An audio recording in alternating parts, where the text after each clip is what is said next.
He has spent more than 20 years in the broadcast department. He knows exactly what goes into this. We are joined by Mike North. Mike, it is good to have you back on. How are you?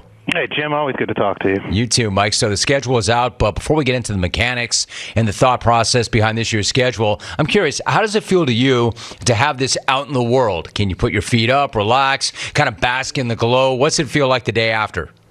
Can't relax just yet. We gave the schedules to the teams on Wednesday, and we gave the schedules to the networks on Thursday, but they only saw their own.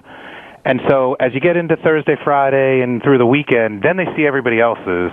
And sometimes a team might look at their schedule on Wednesday and say, all right, we caught the short straw, but it's not that bad, we'll be fine. And then they see everybody else's, and they're like, wait a minute, now ours looks even worse. Or same thing on the network partners. CBS might get their schedule and look at it and say, hey, this looks pretty good. And then once they see the ESPN and the Amazon schedule, say, hey, wait a minute, we would have loved to have those games too. So there's a couple of days here where I don't want to say we're holding our breath, but we're prepared for everybody's honest reaction. And as it shifts from the emotional initial reaction to the hey, we've had a chance to digest it, we've had a chance to look at it, here's some hopefully constructive criticism.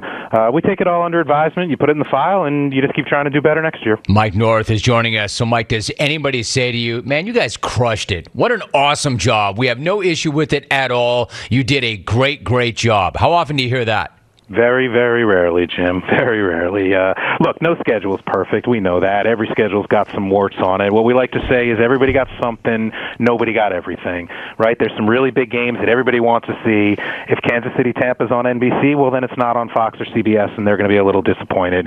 If, Team X got a 3-game road trip and a division opponent didn't, then they're going to be a little disappointed. But, knowing all the hoops that we have to go through and talking to people like you and kind of being honest about this and being a little more transparent about the process, I think people understand that, there's no conspiracy theorists here. There's no setting out to, do anybody dirty. This is really just about trying to make a balance between, fan friendliness, getting the biggest games into the biggest television windows, and kind of managing the team pain. Everybody's got a little something that they feel is a competitive challenge, but good teams overcome challenges, and bad teams blame anything they can, including the schedule maker. There you go. I like it. Mike North is the VP of NFL Broadcast Planning. Yeah, I don't think that computers necessarily account for conspiracy theories. The story goes that you had 4,000 computers working on the schedule, and you ran 119,153 different schedules. So then what is the process for evaluating each schedule, and what was it about schedule number 119,011 that made it stand out from all the rest? Yeah, look, the computers are brilliant, but they're also kind of stupid, right? They just do what you tell them, and they don't know what we're thinking, what our heart is telling us, what Howard Katz, who runs the scheduling process, what the vision he has in his mind. So we're just trying to interact with the computers and tell them all the time, here's what we're looking for. I think I said this to you last year. We kind of liken this to looking for the best grain of sand on a beach. It's impossible. You're never going to find it. You're just trying to get close. And the best thing you could do is get a bunch of your buddies and spread out across the beach, and everybody get a walkie-talkie, and let's all talk to each other. Here's what the best grain of sand looks like. This size, this shape, this weight, this color. Everybody start digging. And if you're getting close on your sector of the beach and I'm not getting close, maybe I leave my sector of the beach and I come over with you and I start looking where you are, because something about the sand and the wind and the jellyfish is, making the grains of sand on that part of the beach a little closer to what we're looking for. And then all of a sudden, Tom Brady retires. All right, well, the definition of the best grain of sand just changed. Everybody back to step one and start digging again. Wait, Tom changed his mind. He's back. Definition of the grain of sand changed again. Russell Wilson changes teams. Matt Ryan changes teams. Tyreek Hill changes teams. Every day, the definition of the best grain of sand changes, and we're just trying to find options. So I feel like our job as, the button pushers with the software is to just put as many contender schedules as we can. I can't say Howard Katz looked at all 119,000, but he looked at almost all of them, and we just keep putting schedules in front of him and say, here's what's good about this one, here's what's bad about that one. Are we better than we were yesterday? And the way Howard likes to work is he's got a leader in the clubhouse hanging on the wall at all times. Commissioner comes downstairs, bangs on the door, and says, give me the best one you got. We've always got one. So that one's hanging on the wall, and we'll spend tonight trying to beat it. whatever the worst thing about the leader is, we'll go try to beat it. Come in tomorrow, here's some contenders.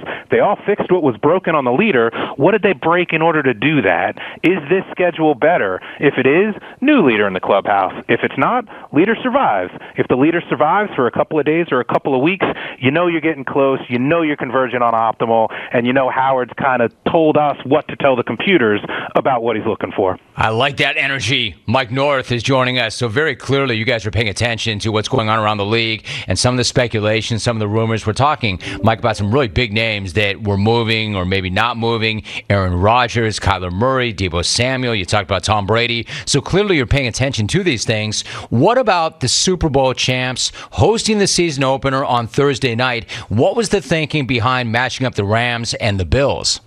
We had a lot of good options this year for kickoff. Just look at the Rams' home schedule. The Bills makes for a great matchup. Dallas, you can never go wrong with deploying Dallas in the kickoff window. We did it last year down in Tampa.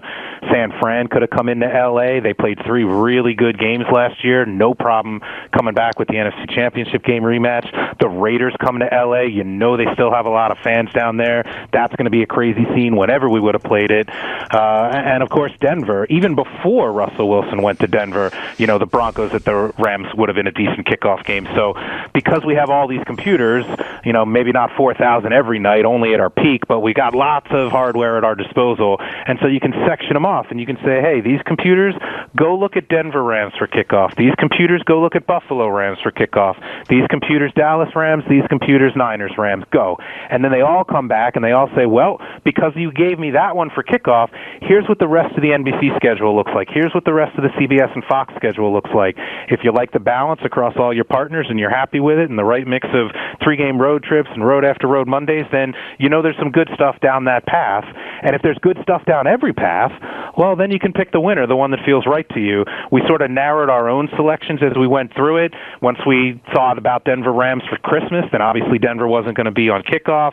And look, Buffalo Rams just sounds like a good football game. I know a lot of people are already calling it, you know, a potential Super Bowl preview. So wouldn't there be some, you know, agreeable symmetry if the first and last game of the season, you know, we're both Bills Rams? We are talking to Mike North. He is the VP of NFL Broadcast Planning. He has spent more than 20 years in the broadcast department. I mean, just to finish that thought, Mike, the Bills have five primetime games across 4 networks. What does that say then about Josh Allen's star power and the potential of this Bills team? It says exactly what you just said. He's a superstar. I mean, we cannot get enough Josh Allen on television. At some point, hopefully not anytime soon, but at some point, you know, Tom Brady's probably going to retire. Aaron Rodgers is probably going to retire.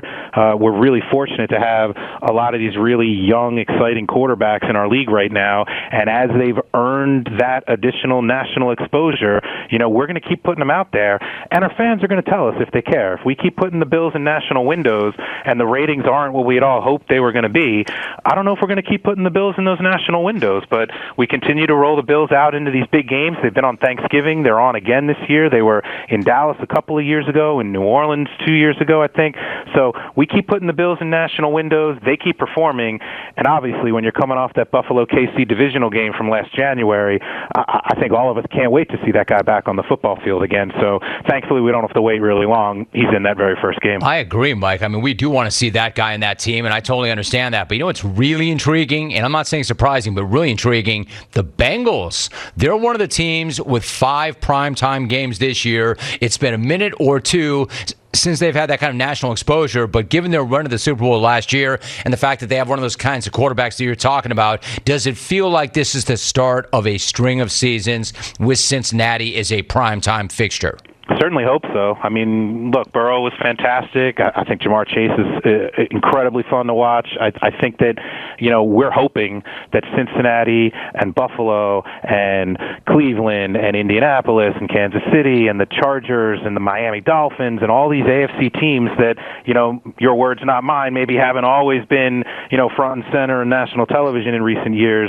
I'm really hoping that these next, you know, 8-10 years in the AFC is just going to be every game with playoff implications, young star quarterbacks, you know, getting more footing, getting more exposure to our fans. You know, like we said, when Josh Allen first came out, the jury was a little out on him, and people weren't really sure. When Lamar Jackson took over in Baltimore, it was like, oh, you can't win that way. When Mahomes came out, they weren't 100% sure, but holy cow, all those guys can play. All these games matter, and yeah, we should expect a heavy dose of all these AFC teams and all these good young star quarterbacks on prime time, not just this year, but hopefully for the foreseeable future. Mike North is my guest. So, Mike, I got to ask, I mentioned you've done this now 20 years. When you look at how the process plays out right now, and then you compare it to what it was like when you first started, is there any part of you, and the world changes, of course, everything does, but is there any part of you that wonders, how in the world were we able to do this back in the day without use of all this technology? Yeah, I mean, look, the league got a schedule done. Val Pinchbeck was sitting there with a big bag of pistachio nuts and a bunch of hang tags, and we would literally go one game at a time. Did we get a schedule done? Did the league stay in business? Did the world keep spinning? Of course. But, those schedules obviously pale in comparison to all the things that we're trying to consider now. We didn't have Thursday night games. We didn't have international games. Not long ago, we didn't even have Sunday night games or Monday night games. So it was a very different animal back then. We really couldn't do it without the hardware and the software that we have able, to deploy and help us solve this problem now. But it certainly never gets any easier. We've got a lot of mouths to feed, a lot of broadcast partners, a lot of new windows where we're trying to roll out some games and get some of these games that, like we said, they all used to be Sunday at 1 o'clock. Well, then that means you can't watch them all, You're only watching what's on television in your market. Here's an opportunity to take a game and put it, on a Sunday night, on a Monday night, on a Thursday night, on Thanksgiving, on Christmas, on New Year's, in London, in Germany, trying to figure out how best to use each of these 272 assets. They're not my assets, they're the fans' assets, and they'll tell us what they care about, and we're not doing our job if we're utilizing those assets in the smartest way and letting our fans watch the biggest games. See, you nailed this. This is why it's so important for you and I to have this conversation every single year so the fans get an idea of what goes on and what the process involves. My final question then, I know it's data-driven, of course, but how much of this is science at this point, and how much of it is still art?